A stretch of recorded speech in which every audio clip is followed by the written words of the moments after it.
Today is our desert day at Bonvaux, which is a good day to prepare a talk, as it is a very silent day here. I like silence. I find it clarifies emotional complexities like fear, anger, or sadness. It resets us or me to factory settings, so you feel you can start again fresh and learn from your mistakes without having to trudge through all the aftermath. But I like words very much as well.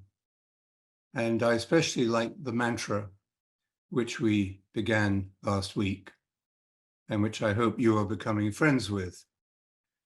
If not, don't worry. It takes time. And with meditation, you always have a second chance. And no one is grading you or judging you. And therefore, there's no need for you to evaluate yourselves.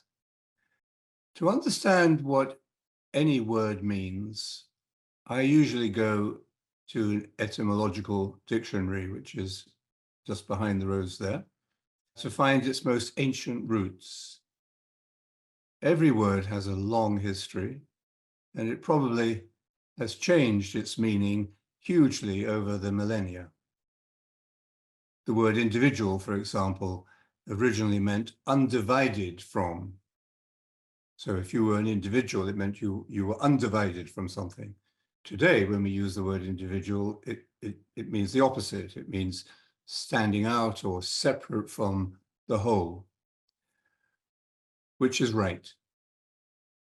Wrong question. Of course, they are both right, because this is how the word is or has been used. But it helps us to see how it has changed to really understand the meaning of the word. For example, is meditation an individualistic practice? My me time, as someone once called it, and if so, in what sense? Or is it about removing the barriers that separate us from each other to expose the reality that is so much bigger than our individual, isolated ego self? In a way, it's both. We meditate as unique beings. And so we do separate from the crowd, from the masses, from nationalities, from parties, and all the statistical and categorical labels that so often dehumanize us, put us into a box or into an algorithm. So it is a solitary work. Solitude is about uniqueness, not about isolation. It's a solitary work, therefore, and a bit of a desert day, like we're having here. But what it reveals is our place and the way we belong to the whole. And this is clear whenever you begin to see the primary effect that meditation has on all your relationships, beginning with the relationship with yourself, of course, but expanding ever outwards beyond the ego, your separate identity, to your relationship with others, to the world, and beyond. Every word has its roots in a primal sound. For example, the sound mu, M-U, M-mu, which is the core of many words, like myth or music, for example. The root word sound emerges from a pre-conscious silence before humans became aware of space and time, when we lived in an undifferentiated kind of consciousness and made these primal sounds to each other to communicate. So we were like newborn babies. And then, as we became more conscious, it seems that by inflection, that means by subtle differences in pronunciation, these sounds became words, and they became words that are often opposite in meaning to each other, but they still have the same parent root sound. And I find this fascinating and something that reveals the nature of consciousness. Unity, the source, always underlies division. However separated, however divided we may feel or become, there is always unity there between us. In the beginning was the Word, and the Word was with God, and the Word was God. The Word was in the beginning with God. All things were made through the Word, and without the Word, nothing came into existence. It's from the beginning of the Gospel of John. So we could say the Word here is like the original primal sound that is always present. And the original primal sound is always present in all the words, all the diverse words that it produces later. Our word, Maranatha, for example, contains very primal sounds. Ma is a very early sound in baby talk. Some say it's like the sound of a baby sucking. Ra evokes the first word we know of for the sun, S-U-N, sun in the sky. Na seems linked to the root sound in Hosanna, meaning salvation. Tha is perhaps linked to a Sanskrit word meaning dark or mysterious. Now, the whole word, Maranatha, is of course an Aramaic word, which was the first language that Jesus spoke, and used by early Christians as a prayer or perhaps as a greeting to each other. Its meaning depends on where you put the stress as you pronounce it. It can either mean the Lord comes or come Lord. And these are distinct, almost opposite meanings, but they're unified at root. Now, you may say, but you said that we're not supposed to be thinking of the meaning of it as we say it, and you are right. Meditation is not what you think. And we don't think about the meaning of the mantra as we repeat it. Because, as I explained last week, I hope, saying it faithfully leads us from words and thoughts and imagination to a fully meaningful and unifying silence. Not a pre-conscious silence, but a fully conscious silence. And just to remind you, for its purpose as a mantra, we recommend saying the 4 syllables with equal stress. So we pronounce it ma, ra, na, tha. So I raise all this not to be esoteric, but to suggest why meditation, especially in a way as simple as the mantra, is so powerful. It is surprising, if not actually mysterious, that the simple, faithful repetition of a word should lead us into the sacred. And that is important because nothing is more urgent today as we drown in our modern sludge of materialistic values which deny the sacred or don't even know what it means, that this loss of the sacred causes climate change, ultimately, and causes the mega crisis itself. And nothing is more important than that we remember the sacred. Or you could say we are remembered to it, we're reconnected to it. And that is the experience of wholeness, to be whole. God in everything and everything in God. God is all in all, St. Paul says. And the Isha Upanishad says, he it is who holds the whole cosmos together. Every mantra is a sacred word because of this interiority and because it connects us to wholeness. It then helps us to experience the unity of inner and outer. So meditation, although it is very much an interior journey, it has a definite effect upon the external aspects of our lives. How we live, how we make or break or deal with relationships, our work, everything in our external world is related and touched by this inner work of meditation.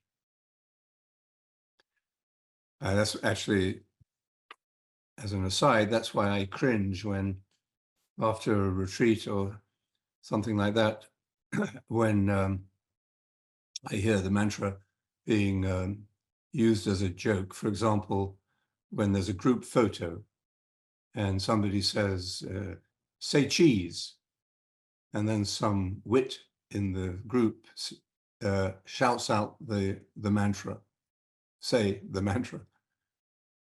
No harm done.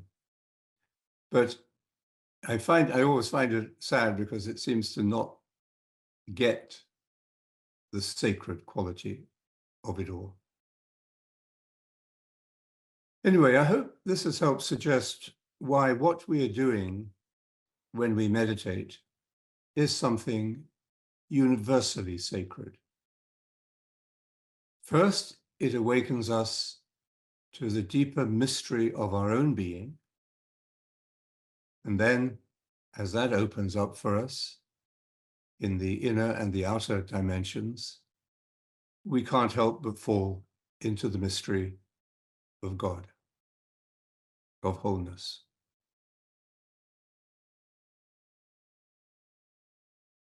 Now, meditation is the journey to the root, to our center, to our deepest roots. And this is expressed beautifully in the Tao Te Ching, I think chapter 16. Returning to the root brings peace. A peace that recognizes no difference between self and other, and appreciates awareness as completely perfect, just as it is. Without this recognition, perceptions are deluded and confusion rules. With this complete realization of awareness, open-hearted compassion dawns and brings life without limits.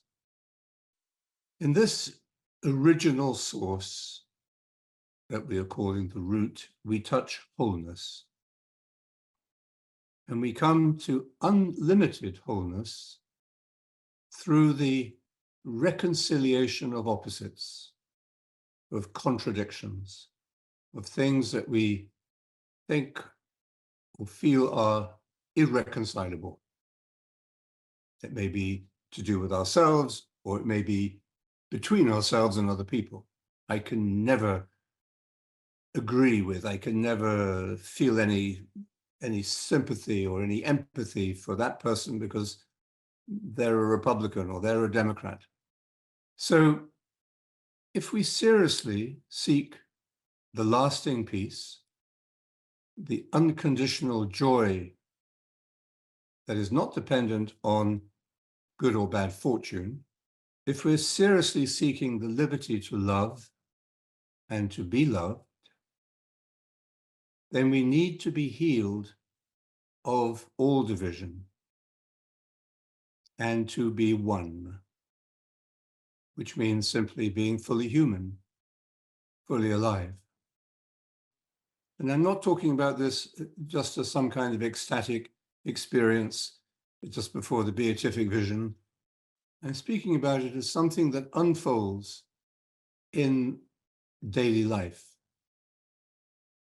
thanks to the daily practice of meditation. Meditation is an ancient wisdom of humanity that advances human integration and wholeness and wholeheartedness. It means we can put our whole self into something. The great spiritual wisdom traditions have taught it as the root, the core spiritual practice. Other practices are precious as well, of course, but they derive their value ultimately from meditation. Now, as the conventional religious sources failed to deliver, and we became infatuated with technoscience, that's what we worship, then the practical need for the wisdom of meditation, that is satisfying our thirst for wholeness, did not diminish. It didn't go away because it's rooted in us. In fact, it has increased. There's never been so much popular grassroots interest in meditation, usually through secular channels, as today. This is very hopeful, but it often lacks depth. Without good soil, it's difficult to put down roots. This is true of anyone starting to meditate. Jesus told a parable, a meaningful story called the parable of the sower. The sower goes out to sow seed, and the seed falls on different kinds of ground and produces different results. And he speaks about the seed that falls on the rocky ground, and then he describes it as meaning, it refers to someone who hears the word, the seed is the word, and at once receives it with joy. Oh, this is great. Oh, this is fantastic. This is what I've been waiting for. But since they have no root, he says, they last only a short time. So we need to be prepared as we begin to meditate, to begin, to give up, to start again, and to do this as long as it takes. There's an old rabbi story that says, we are not expected to succeed, but we are not allowed to give up. And perhaps the future of the planet, as well as our own personal happiness, depends on how we understand this. If we fail to reconcile the contradictions, the opposing forces in ourselves, then we will also forget how to agree to disagree with other people. We will become polarized, and then the seeds of violence and hatred will soon grow. American society, but many others too, illustrate this graphically and increasingly. The human being is an amalgam of contradictions, all of which have to be harmonized by connecting them to their underlying unity. This unity exists. Interiorized, polarized conflicts lead to self-harm in innumerable ways. Stress, addiction, drugs, alcohol, overwork, sleep deprivation, lack of reverence for our own bodies. In our families and societies, polarized conflicts lead to a breakdown of trust and shared values, of truth, communication, and mental health. In earlier, more moderate ages, the main human problems were probably exactly the same as we face now. But the surrounding culture itself provided natural checks and balances to help deal with them. There were even rules for war, which were enforced by the church, and Sundays and many major religious feasts were truly days of rest with family and friends. Sounds quaint to us today, doesn't it? Rules for war in Gaza, Ukraine, Lebanon. Sabbaths are for shopping, aren't they? People in the past got plenty of exercise without gym membership, and they slept a full night rather than staying up late watching movies. The ingredients of the inbuilt element of contemplation are stillness, silence, and simplicity, which we have lost in our world of processed lifestyle spiritualities. I don't think it's too pessimistic to say that we are a sick and rather delusional world with a serious contemplation deficiency. Electronic, digitalized distraction, deliberate, self-induced folly and senseless activity have made life and work for countless people feel hectic, chaotic, meaningless.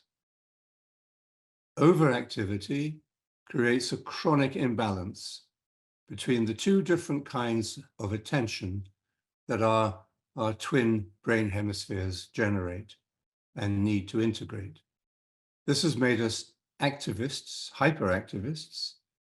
We've got to do something, and we've got to do it now, who have even forgotten what contemplation feels like. The first casualty of this, apart from our health, is the quality of the work we do. Whereas when we restore the contemplative element, and we do that by beginning to meditate, we find that we are more energized, and the more you do, it has greater value. Because of this imbalance, when many people first meditate, they panic. They jump up after a few minutes and they run off to do something, anything, rather than be still and be. Saying the mantra gently, faithfully, simply, regularly, allows us to drop the activist compulsiveness that we are all touched by. And we find that we enjoy spaciousness and joy of being. This is what the Buddhists see as the joy of emptiness, freedom from the ego. The Desert Fathers in early Christianity spoke of the grand poverty of the mantra, which takes us into the happiness of the first beatitude. Happy and blessed are the poor in spirit, for theirs is the kingdom of God. This poverty is like the Buddhist emptiness. It is freedom from possessiveness, from attachment. It is robust receptivity, not a passivity that's always complaining of what we don't have. St. Francis of Assisi was positively blissful in being married to Lady Poverty. We understand why, and when we see that when we lose this essential spiritual value, the experience of non-clinging, it causes greed to grow, whereas poverty of spirits transforms greed into generosity. Through the joy of poverty, contemplation leads to good work, and so to socially responsible action. St. Benedict understood poverty not so much as a deprivation of something, but rather as a selfless sharing of all we have with others. Okay, if you want to experience this poverty, say the mantra. The work of the mantra is good work, healthy exercise for the whole person. Don't take my word for it. Remember, experience is the teacher. At the beginning, it helps to understand how the mantra is good work, worthwhile, a worthwhile use of your time. Think of it as like tuning up an orchestra. Before a concert begins, the oboe plays the A note. This is the standard tuning note, like a primal sound. And all the other instruments then play an A. And then, when they're all in tune, they're ready to make music together in harmony. And before we meditate in a few minutes, I'm going to give you audible experience of that tuning up, just because it somehow sounds very much like what the mind is doing when we prepare for meditation. Saying the mantra attunes all the instruments of the ensemble of our humanity to a common purpose with unity and in a joyful diversity. Think of the mantra as a signal that brings a plane to land in thick fog. Sometimes in your meditation, we feel like that. We don't know where on earth we're going. We're just in a fog. The plane uses its automated systems to interact with the airport's landing system, which is a lot of poles, I suppose, at the end of the runway that send a radio beam for the plane to catch and follow, and it guides it in. No one can see anything, but you are on course. You're in safe hands. And that's a wonderful gift of the mantra, even when you're in thick fog. All that we do in the time of meditation is, in fact, a work that is done in us just by virtue of our being there, turning up for work and being as best we can. The first step is to establish meditation as a habitual practice so that it becomes part of your daily routine. Until then, something always pulls you in another direction when the time to meditate comes. How long all this takes is a matter of environment and temperament. But once established, the fruits of regular practice will be self-evident. And I'll speak about these fruits next week. Remember, meditating with others is a very powerful way of supporting and developing your own personal daily practice. Last week, I spoke of the resistance we can feel towards meditating deeply, simply because we feel it's like going under the surface of water, and feeling anxious we won't be able to breathe. In fact, we soon learn, if we try, that with the help, with the snorkel or the oxygen tank or the mantra, we are quite capable of breathing underwater.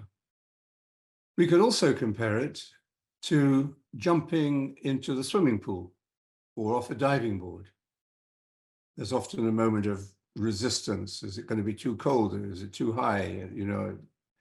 And we all have many have a strong fear of falling because we're letting go of control when we say the mantra.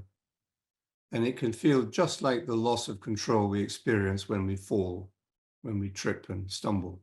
Like all fears, including the root fear of death, this fear of falling diminishes and eventually dissolves through meditation. When we find the place in ourself where we are already gloriously free from fear, we can free fall. In physics, this means that the only force operating on us is gravity. In the inner journey, this gravity is our natural attraction to our root, to the ground of being, to God. The most repeated verse in the Bible is "Do not fear." Richard Rohr counted and says there are 365 citations of this verse. So it's definitely a daily practice. St. John of the Cross said that the way down is the way up. Opposites arise from the same source of unity, remember. And this paradox reveals the place without fear within us. In all the wisdom traditions, this is called the heart. The spiritual symbol of the heart doesn't refer to emotions, but to a knowledge born from a freely chosen unknowing, discovered as we let go of all other kinds of knowledge, of thought and imagination. The mantra allows us to do all this and to be open to the grace that accompanies us without having to try. We just comply.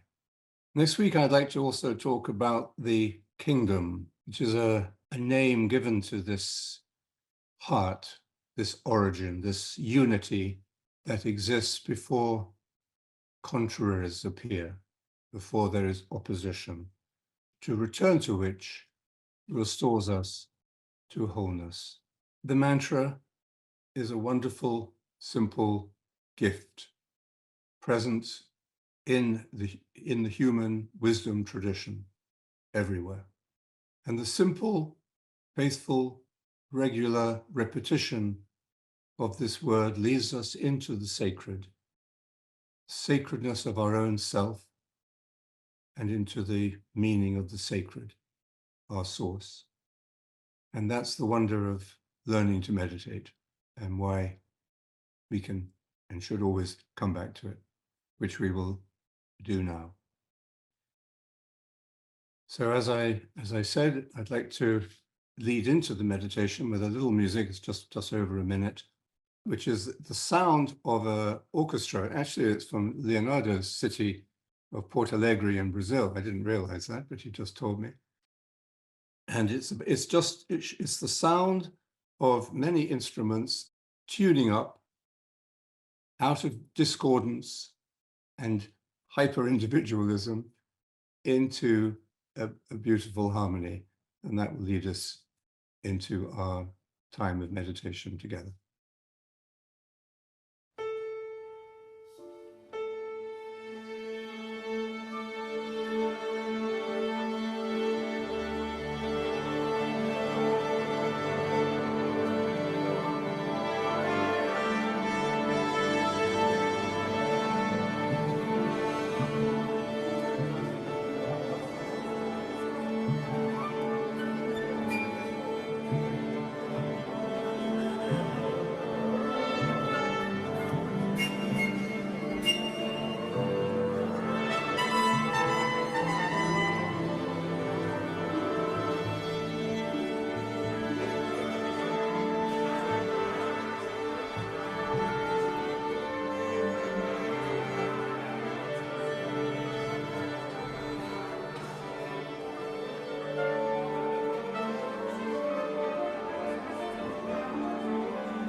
So let us sit upright,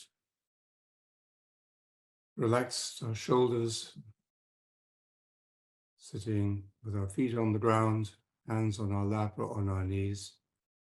Close your eyes lightly, and then silently, interiorly, begin to say your word, your mantra, Maranatha, Maranatha.